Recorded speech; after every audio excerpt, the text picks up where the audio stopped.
Furðudýr vikunar er keisaramörgæs. Þetta er stærsta mörgæsategundin, lifir í kringum Suðurskautslandið, getur orðið rúmur metri að stærð. Borða fisk eins og flestar mörgæsir. Það sem er sérkennilegast við keisaramörgæsina er hvernig hún ungar út ungu. Kvendýrið, eða kvenfuglinn, verpir eggi að hausti til.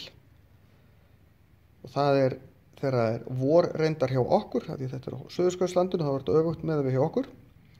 Síðan fara kvenfuglarnir, karlarnir verða eftir með eggin.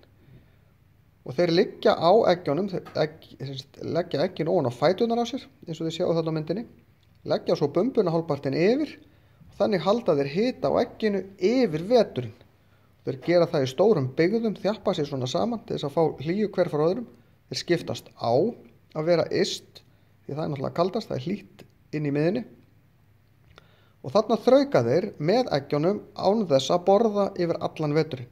Og meðan eru kvenfuglarnir í burtu að byggja upp orkuforða, byggja upp fitu með því að borða og borða. Síðan vorið koma kvenfuglarnir tilbaka og taka í raun við. Og þá er unginn yfirleitt komin úr egginu. Þá fara karlarnir í burtu og borða í raun fyrir tíman sem þeir voru ekki búnir að borða. En þeir koma síðan tilbaka og hjálpa til. Þetta er algjörlega einstakt í dýraríkinu hvernig þau gera þetta.